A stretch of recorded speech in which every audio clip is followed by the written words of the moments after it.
तर संजय राऊत साहेब.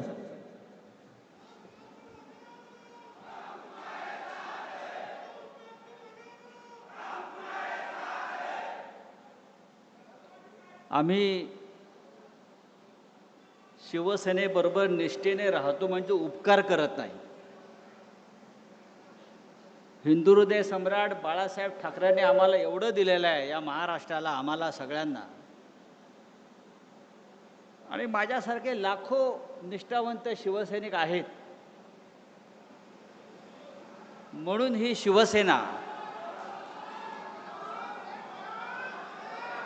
शिवसेना अनेक संकटामध्ये, वादळामध्ये उभी आहे.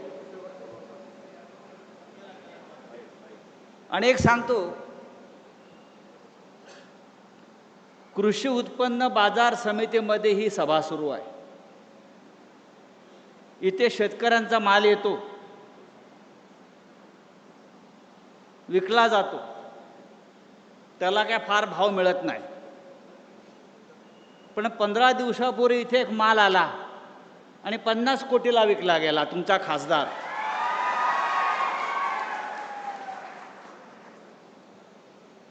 आता खासदार गेले म्हणजे गेले. आता आपल्यासाठी ते गेले. आता त्या दुखवट्याला आपण आलेलो आहोत. आता 10वं 12वं करू आणि पुढल्या कामाला मोकळे होऊ.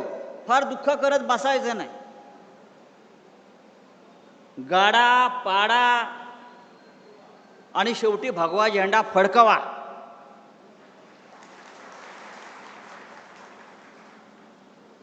$50 कोटी भाव झाला त्याचा. 50 कोटी. खरं म्हणजे या बाजारात त्याला कोणी 500 रुपयाला घेतलं नसतं. तो शिवसेनेमध्ये आला, त्याला माननीय उद्धव साहेबांनी खासदार केला, त्याच्या खांद्यावर भगवी शाल टाकली आणि म्हणून त्याची किंमत 50 कोटी झाली. उद्याच्या निवडणुकीत 5 रुपये पण त्याची किंमत राहणार नाही. अशा पद्धतीनं ही निवडणूक होणार आहे. मला आश्चर्य वाटतं, उद्धव साहेब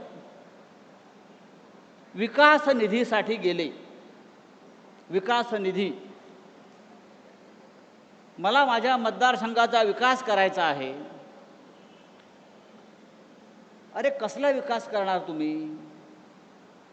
12 वर्षामध्ये नरेंद्र मोदी या देशाचा विकास करू शकला नाही.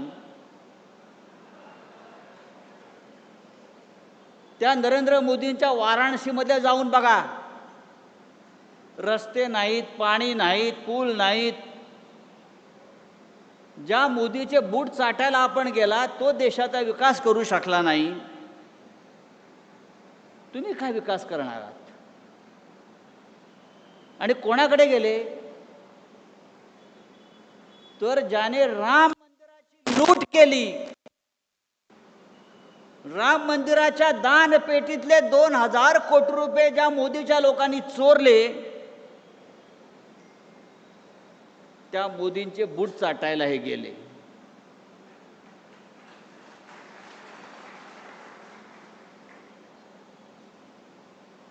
तर देशमुखला जाऊन सांगा, ही शिवसेना आहे आणि शिवसेना कधी संपत नसते. ठाकरे कधी संपत नसतात. ते पुन्हा पुन्हा राखेतून उभे राहतात आणि या महाराष्ट्रावरती आपली पकड मजबूत ठेवतात. अरे तुम्ही मशालीच्या चिन्हावर निवडून आलात म्हणजे ही मतं लोकांनी माननीय उद्धव ठाकरे साहेबांना दिली. तुम्हाला गद्दारी करायची आहे तर राजीनामा द्या, पुन्हा निवडणुकीला उभे राहा आणि मग तुम्हाला कळेल या यवतमाळ वाशिमची जनता गद्दारांबरोबर आहे की निष्ठावंतांबरोबर आहे. पण एकनिष्ठ राहण्यासाठी आई नेक आणि बाप एक असावा लागतो. आम्ही सगळे एकनिष्ठ आहोत. आणि हा एकनिष्ठांचा सागर महासागर लाटा या गद्दारांना तडाखे देऊन तुडवल्याशिवाय राहणार नाही. उद्धव साहेबांचं काल नागपूरला आगमन झालं. प्रचंड गर्दी, प्रचंड. मग जिथे नजर जाईल तिथे माणसं त्यांच्या स्वागताला उभी. एकनाथ शिंदेंनी ते जर बघितलं असतं त्या गद्दारांना मिंदेनं, तर त्याला कळलं असतं शिवसेना जागेवरच आहे, शिवसेना जागेवरच राहील आणि तुमच्या छाताडावर पाय दळून पुन्हा एकदा विधानसभा आणि हिंदुस्थानच्या लोकसभेकडे जाईल. ही आजची सभा, आजचा मेळावा निष्ठावंतांचा आम्हाला तेच सांगतोय.